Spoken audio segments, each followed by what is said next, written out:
ಮಾಲೂರು ಸರ್ಕಾರಿ ಕಾಲೇಜಿನಲ್ಲಿ ಪ್ರಾಂಶುಪಾಲರ ಅಂಧ ದರ್ಬಾರ್ ನಡೆದಿದೆ. ಯಾಕಂದ್ರೆ ಅತಿಥಿ ಉಪನ್ಯಾಸಕರ ಹತ್ರ ಹಣವನ್ನು ಪಡಿತಾ ಇದ್ದಾರೆ ಅನ್ನೋ ಆರೋಪ ಇತ್ತು.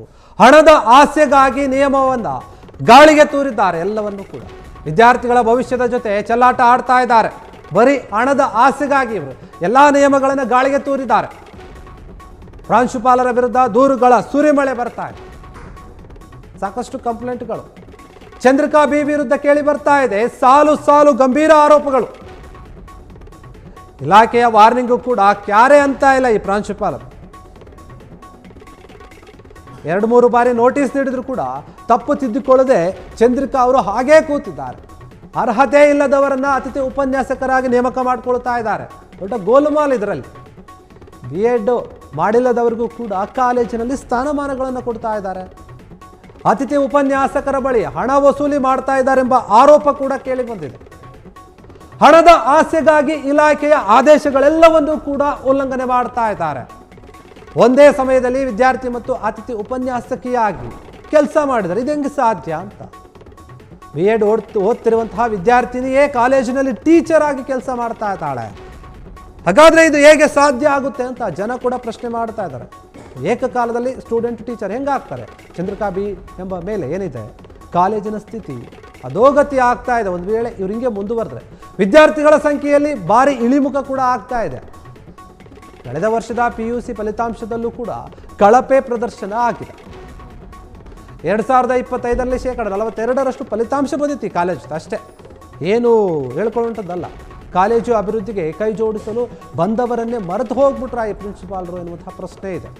ಅರ್ಹತೆ ಇಲ್ಲದವರಿಗೆ ಪಾಠ ಮಾಡಿಸಿ ಫಲಿತಾಂಶಕ್ಕೆ ಹೊಡೆತನ ತೀರೋ ರೀತಿ ಅಥವಾ ಬೀಳೋ ರೀತಿ ಮಾಡ್ಕೊಳ್ತಾ ಇದ್ದಾರೆ. ಕೂಡಲೇ ಪ್ರಾಂಶುಪಾಲರ ವಿರುದ್ಧ ಶಿಸ್ತು ಕ್ರಮ ಜರುಗಿಸಲು ಪೋಷಕರು ಆಗ್ರಹ ಮಾಡ್ತಾ ಇದ್ದಾರೆ.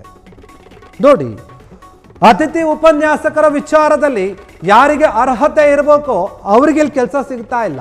ಅರ್ಹತೆ ಇಲ್ಲದವರಿಗೆ ಇವರು ಕೆಲಸವನ್ನು ಕೊಡ್ತಾ ಇದ್ದಾರೆ. ಅದು ಕೂಡ ದುಡ್ಡನ್ನು ತಗೊಂಡು ಅವ್ರ ಹತ್ರ ಲಂಚವನ್ನು ಪಡೆದು ಕೆಲಸ ಕೊಡ್ತಾ ಇದ್ರು. ನೋಡಿ, ಇಲ್ಲಿ ಸ್ವಲ್ಪ ವಿಚಿತ್ರ ಏನು ಅಂತಂದರೆ, ಒಂದೇ ವರ್ಷದಲ್ಲಿ ಅವರು ಸ್ಟೂಡೆಂಟೂ ಆಗಿರ್ತಾರೆ, ಟೀಚರೂ ಆಗಿರ್ತಾರೆ. ಏಕಕಾಲದಲ್ಲಿ ಈ ರೀತಿಯಾಗಿ ಕೆಲಸ ಮಾಡೋಕೆ ಹೇಗೆ ಸಾಧ್ಯ?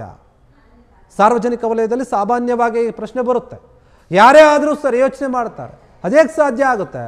B.Ed ವಿದ್ಯಾರ್ಥಿನಿ ಅಥವಾ ವಿದ್ಯಾರ್ಥಿ ಏನಿರ್ತಾರೆ ಅವರೇ ಇಲ್ಲಿ ಟೀಚರ್ ಆಗಿದ್ದಾರೆ. ಅದಕ್ಕೆ ಅನುಮತಿ ಮಾಡಿಕೊಟ್ಟಂಥವ್ರು ಇವರೇ ಚಂದ್ರಿಕಾ ಅವರು. ನೀವು ಗಮನಿಸ್ತಾ ಇದ್ದಾರೆ.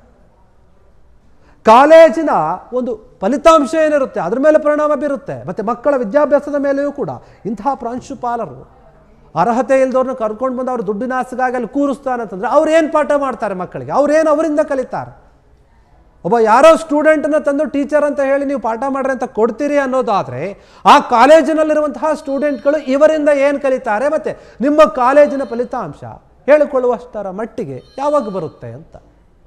ನಿಮ್ಮ ಹಣದ ಆಸೆಗೆ ನೀವು ಮಾತನಾಡ್ತೀರಿ ಅಥವಾ ಈ ರೀತಿಯಾಗಿ ನಿಮಗೆ ಬೇಕಾದವ್ರನ್ನ ನೀವು ಕರೆದುಕೊಂತೀರಿ, ನಿಮಗೆ ಇಷ್ಟ ಬಂದಂತೆ ನಡ್ಕೊಳ್ತೀರಿ ಅಂತಂದರೆ ಸರ್ಕಾರದ ಆದೇಶ ಏನಾಗುತ್ತೆ, ಕಾನೂನು ಏನಾಗುತ್ತೆ, ಅದು ಯಾವುದು ಕೂಡ ನಿಮಗೆ ಲೆಕ್ಕಕ್ಕೆ ಇಲ್ವಾ? ಹಾಗಾದರೆ ನಿಮಗಿಷ್ಟ ಬಂದಂತೆ ನೀವು ನಡ್ಕೊಳ್ತೀರಿ ಅನ್ನೋದಾದರೆ ಇನ್ಯಾಕೆ ಬೇಕು ನೀವಲ್ಲಿ?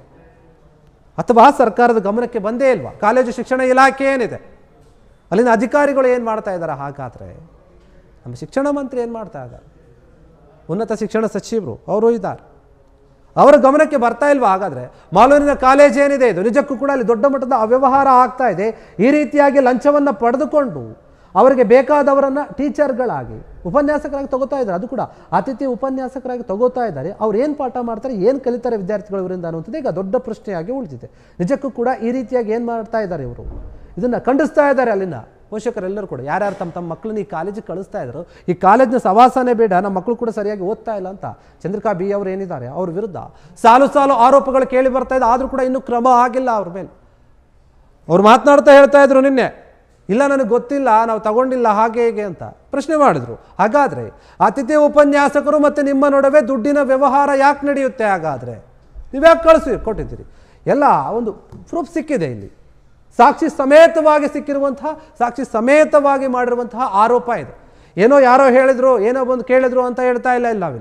ಎಲ್ಲವೂ ಕೂಡ ನಿಮ್ಮ ಕಣ್ಮುಂದೆ ಇದೆ, ಎಲ್ಲವೂ ಕೂಡ ಕಾಣ್ತಾ ಇದೆ ಏನೇನಾಗಿದೆ ಅಂತ ಹೇಳಿ. ಅವರೇನು ಪತ್ರವನ್ನು ಬರೆದಿದ್ದಾರೆ, ಏನು ಸ್ಕ್ರೀನ್ ಶಾಟನ್ನು ಕಳಿಸಿದ್ದಾರೆ, ಫೋನ್ ಪೇಗಳನ್ನು ಮಾಡಿರುವಂಥದ್ದು. ಡಿಜಿಟಲ್ ಮೂಲಕ ಹಣವನ್ನು ಹಾಕಿಸ್ಕೊಂಡು ಅತಿಥಿ ಉಪನ್ಯಾಸಕರ ಜೊತೆ ಈ ರೀತಿಯಾಗಿ ಹೊಂದಾಣಿಕೆಯನ್ನು ಮಾಡ್ಕೊಳ್ತಾ ಇದ್ದಾರೆ.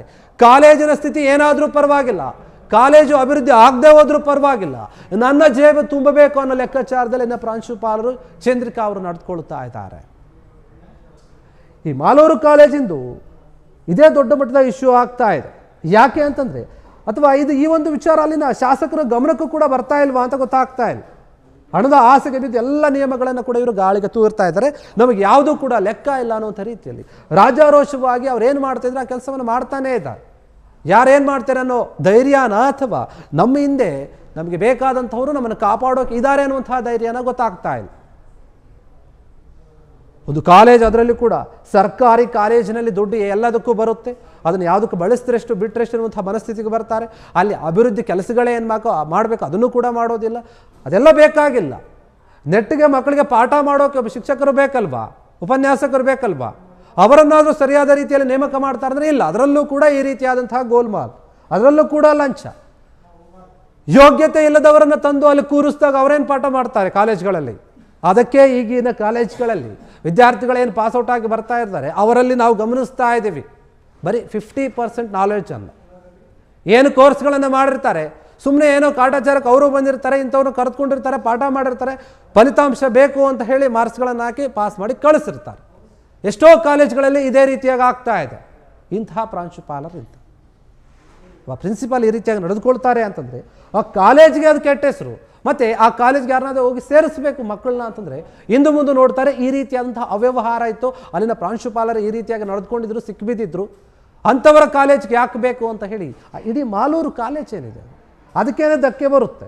ಈ ಕಾಲೇಜ್ ವಿಚಾರವಾಗಿ KLR ಕಾಲೇಜ್ ಏನಿದೆ ನಿಜಕ್ಕೂ ಕೂಡ ಈ ಕಾಲೇಜ್ ಬಗ್ಗೆನೇ ದೊಡ್ಡ ಮಟ್ಟದ ಒಂದು ದೂರು ಕೊಟ್ಟಿದ್ದಾರೆ. ಎಷ್ಟೇ ದೂರು ಕೊಟ್ಟರು ಕೂಡ ಅವ್ರ ಬಗ್ಗೆ ಏನೂ ಕೂಡ ಕ್ರಮ ಆಗ್ತಾ ಇಲ್ಲ. ಕ್ಷಣ ಕ್ಷಣದ ಸುದ್ದಿಗಳಿಗಾಗಿ ಫ್ರೀಡಂ ಟಿವಿ ಸಬ್ಸ್ಕ್ರೈಬ್ ಮಾಡಿ, ಲೈಕ್ ಮಾಡಿ ಹಾಗೂ ಫಾಲೋ ಮಾಡಿ. ಹೊಸ ಸುದ್ದಿಗಳ ನೋಟಿಫಿಕೇಶನ್ಗಾಗಿ ಬೆಲ್ ಐಕಾನ್ ಮೇಲೆ ಕ್ಲಿಕ್ ಮಾಡಿ.